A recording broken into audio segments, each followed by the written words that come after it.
Hello, welcome back to Vet Image Lab. Over the next 3 lectures, we will discuss gastrointestinal foreign bodies and their imaging features. Part 1, Diagnosing Intestinal Obstruction on Radiographs. Part 2, Imaging Features of Different Types of Foreign Bodies. And Part 3, Linear Foreign Bodies and Their Complications. Before we begin today's lecture, let's first take a look at these radiographs. This patient is a 1-year-old spayed female Shih Tzu, presented with a 2-day history of vomiting. Take a moment to examine both the lateral and ventrodorsal views. Do you notice any abnormalities? On the lateral view, a long, highly radiopaque structure can be identified within the cranial abdomen.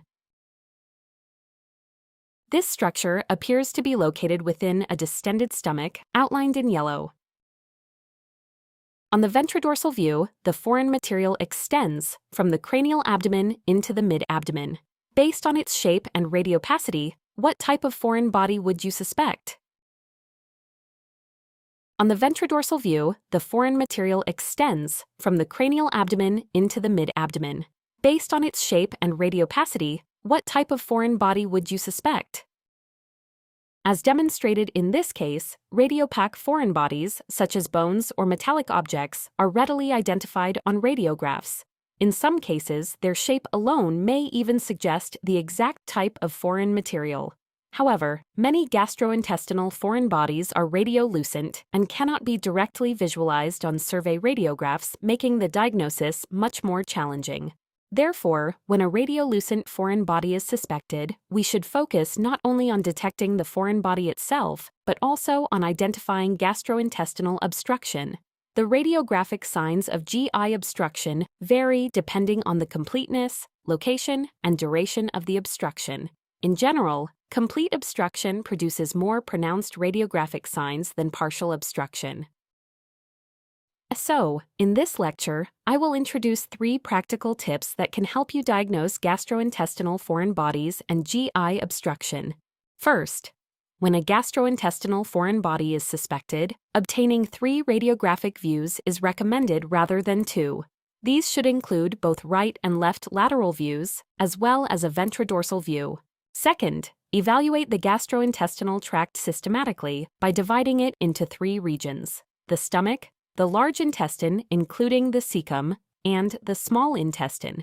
Third, assess the overall uniformity of the small intestine, including the gas pattern, intestinal diameter, and distribution of the bowel segments. Normally, the small intestinal segments should appear relatively uniform overall. Therefore, if one segment contains more gas, is noticeably larger than the others, or shows an abnormal distribution, the loss of uniformity may indicate a focal intestinal obstruction.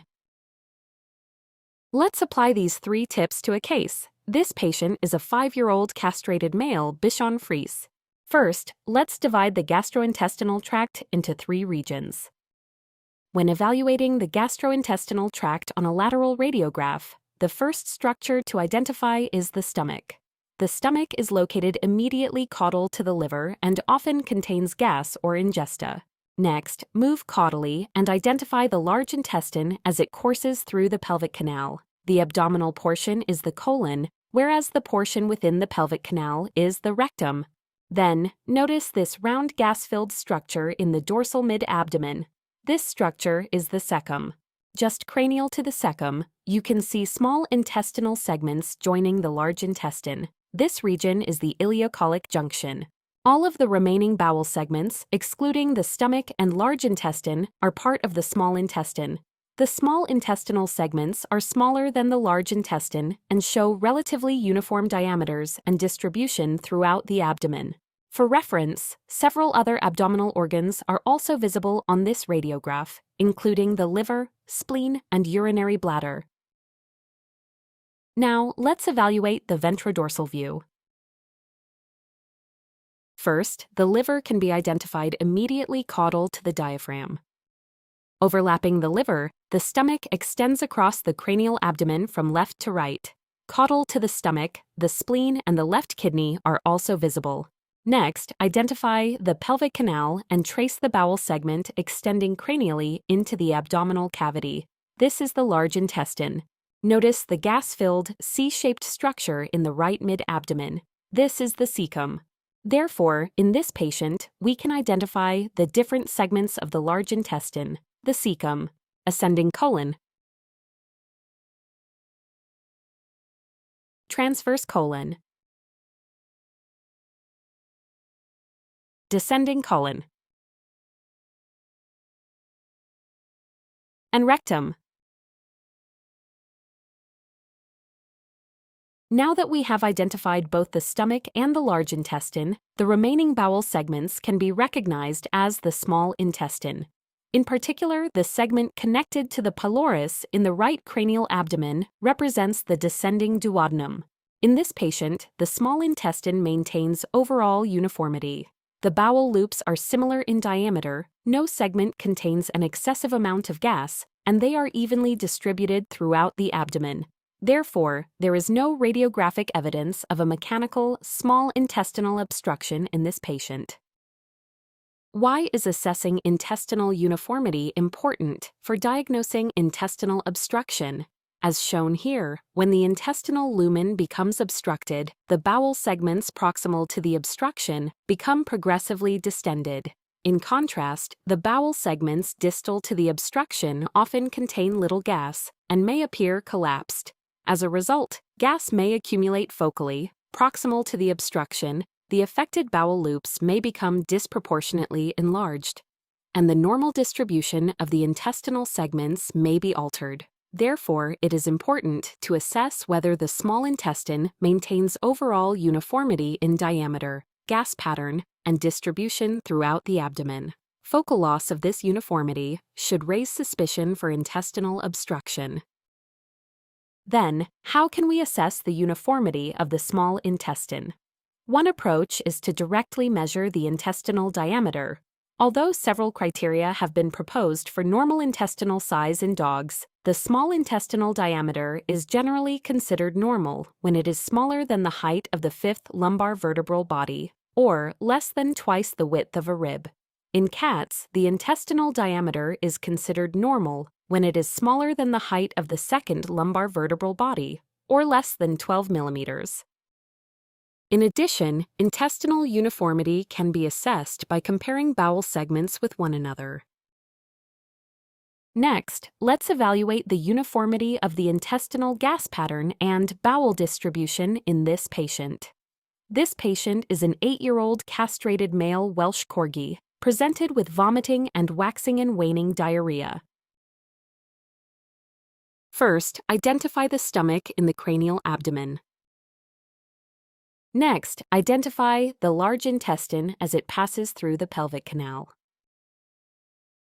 The remaining bowel segments represent the small intestine. Gas is present throughout the small bowel, and the intestinal loops are distributed evenly across the mid-abdomen. Now, let's examine the ventrodorsal view. The image on the right is an enlarged view. Identify the stomach in the cranial abdomen. Then, identify the large intestine by locating the rectum within the pelvic canal and tracing it cranially into the abdomen. The remaining bowel segments represent the small intestine. Although gas is present within many of the small intestinal loops, the bowel segments maintain similar diameters. A common mistake is to overinterpret the presence of intestinal gas and mistakenly diagnose enteritis or obstruction. However, the presence of gas alone does not necessarily indicate disease. In dogs, up to 70% of small intestinal segments may normally contain gas, and in cats, gas is present in fewer segments, affecting approximately 30% of the small intestine. Therefore, intestinal gas should not be evaluated based on the total amount alone. Instead, loss of uniformity should be suspected when one bowel segment contains substantially more gas than the others, or when one segment appears completely fluid-filled or soft tissue opaque, while the surrounding bowel loops contain gas. We should also assess the uniformity of small intestinal distribution. On the lateral view, the small intestinal loops are distributed throughout the mid-abdomen. On the ventrodorsal view, they may either be evenly distributed throughout the mid to caudal abdomen or appear mildly clustered in the right abdomen. Therefore, the distribution of the small intestinal loops in this patient can be considered normal. As demonstrated in this case, the uniformity of the intestinal gas pattern, bowel diameter, and bowel distribution should always be evaluated together. The diagnosis of intestinal obstruction should be based on the overall pattern rather than on any single feature. Now, let's evaluate the radiographs of a patient with intestinal obstruction. This patient is an 11-year-old spayed female Maltese. Let's go through these radiographs together. First, locate the stomach. Next, identify the large intestine as it passes through the pelvic canal. Although it overlaps with the dilated small intestinal loops, the descending colon and rectum can still be clearly identified. The remaining bowel segments can be considered part of the small intestine. In particular, markedly dilated bowel segments are visible in the left mid-abdomen. Because these segments can be distinguished separately from the descending colon, they can be identified as small intestinal loops. The dilated segments are more than 4 times larger in diameter than the adjacent, relatively normal small intestinal loops. They also contain a large amount of gas. I have marked several of the smaller small intestinal segments with yellow arrows. As you can see, most of these segments have relatively small luminal diameters and contain only small amounts of gas. This marked difference indicates a loss of uniformity in both intestinal diameter and gas pattern. There is also a loss of uniformity in bowel distribution. Most of the smaller bowel loops have a short, tortuous appearance and are distributed throughout the abdomen. In contrast, the dilated segments form long tubular structures extending through the left mid to caudal abdomen. Based on the marked loss of uniformity in both intestinal diameter and distribution, mechanical small intestinal obstruction was strongly suspected. The obstruction was subsequently confirmed to be caused by intestinal torsion. Let's look at another case. This patient is a 9-year-old neutered male spaniel presented with vomiting and anorexia for 10 days. First, identify the stomach. Next, identify the large intestine as it passes through the pelvic canal. The remaining bowel segments represent the small intestine. Most of the small intestinal loops, indicated by the yellow arrows, have relatively small diameters. In contrast, the segment indicated by the red arrow is markedly dilated. Its diameter is approximately 2.5 times greater than the height of the 5th lumbar vertebral body, indicated by the black arrow. These findings strongly suggest focal mechanical intestinal obstruction. On the ventrodorsal view, the stomach is identified in the cranial abdomen. It appears predominantly soft tissue opaque, suggesting that it is fluid-filled. Its caudal margin is visible, but the cranial margin is poorly defined because the stomach has a similar soft tissue opacity to the adjacent liver. The large intestine can be identified as it passes through the pelvic canal. As on the lateral view, it contains mostly gas. Comparing the lateral and ventrodorsal views can help confirm whether the bowel segments identified on one projection correspond to the same segments on the other projection. A markedly dilated small intestinal segment is identified in the right mid to caudal abdomen. Compared with the remaining bowel loops, this segment has clearly lost diameter uniformity. Therefore, mechanical intestinal obstruction is strongly suspected. However, the underlying cause cannot be identified radiographically. At this point, ultrasonography can help identify the underlying cause of the obstruction.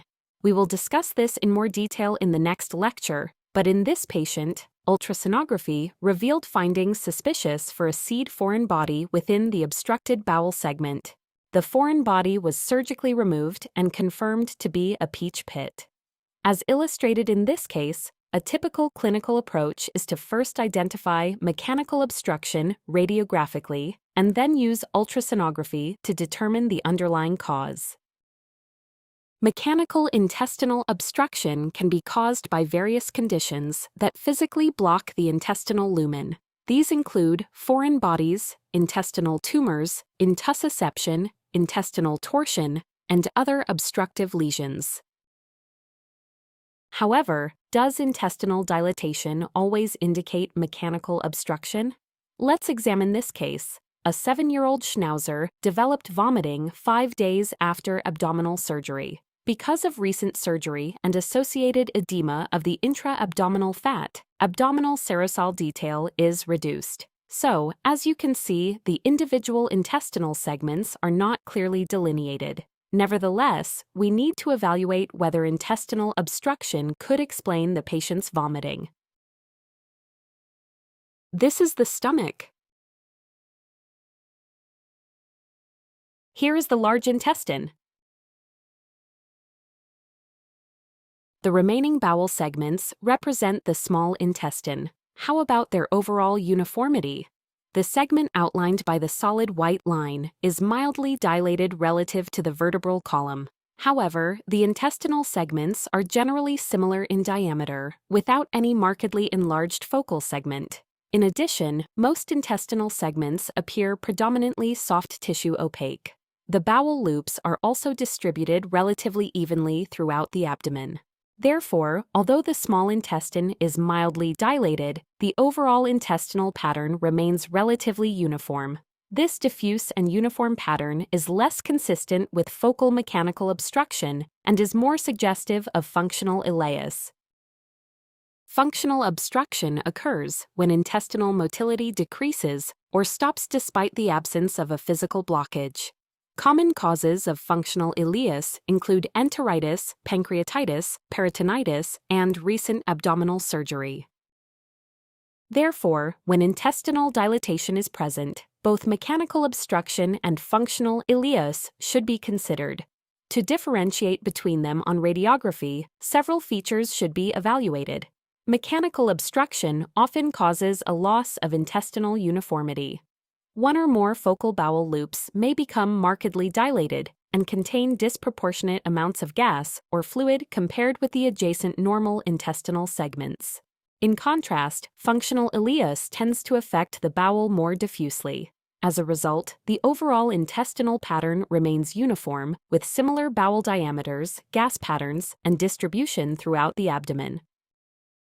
To summarize, when evaluating gastrointestinal foreign bodies on radiographs, it is important to assess the overall uniformity of the intestinal gas pattern, bowel diameter, and bowel distribution, rather than focusing on a single abnormality.